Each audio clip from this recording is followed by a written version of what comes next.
Episode 4.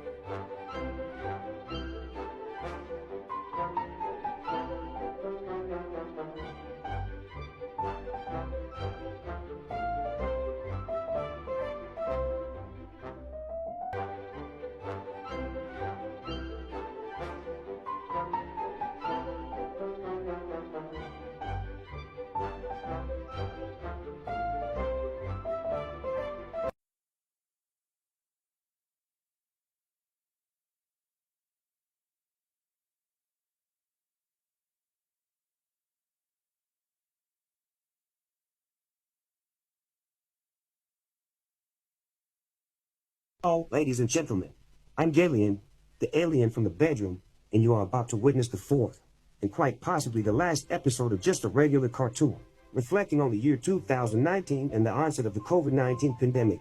I cannot recall the exact dates.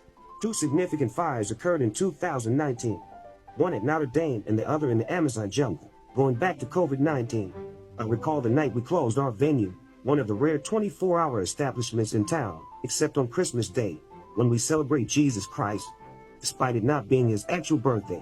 The announcement of the lockdown brought about a sense of nostalgia and confusion. I certainly loomed, and none of us knew what lay ahead. The situation escalated rapidly, with rumors spreading like wildfire. I vividly remember the heartening videos of Italians singing from their balconies, already under quarantine, seemingly predicting the fate that awaited the rest of the world. As I walked home alone, I realized that everyone I lived with was away on holiday. During that time, I indulged in several Netflix series, with Queen of the South being one of my favorites. Teresa Mendoza became my crush, and the captivating storyline kept me hooked. I also remember the immense popularity of Money Heist during that period. In addition to series, I had the pleasure of watching a dozen movies so far. My taste in films is quite diverse, encompassing genres such as comedy, drama, thriller, horror, action, and science fiction. What captivates me about all these genres is their ability to draw inspiration from real life, be it through intriguing characters or compelling narratives that reflect our world in unique ways.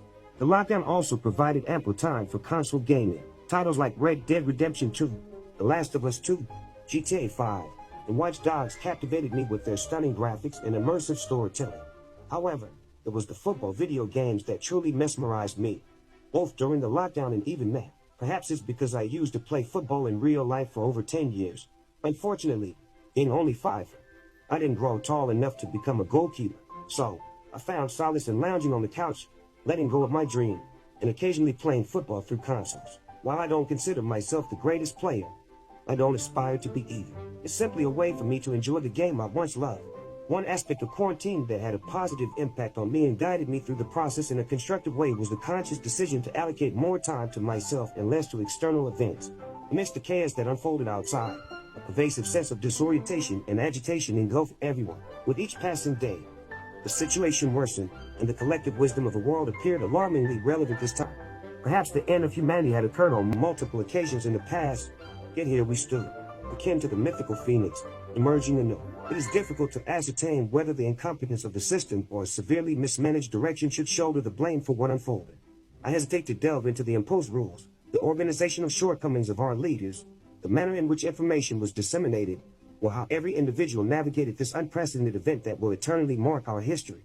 Surprisingly, these events were followed by war a few years later. It's disheartening that humans seem to repeat the mistakes of the past, never truly learning from others' experiences or their own. In pursuit of calmness, I explored various new practices, such as meditation, which I came across on the internet. Although I found it intriguing, it didn't resonate with me fully, and I realized I might benefit from having a tutor to delve deeper into its intricacies.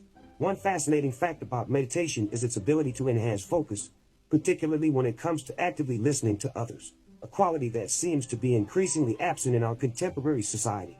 Everyone desires to be listened to and heard, yet not everyone possesses the patience to genuinely listen and understand the perspectives of others. Another positive aspect of my quarantine experience was engaging in indoor sports.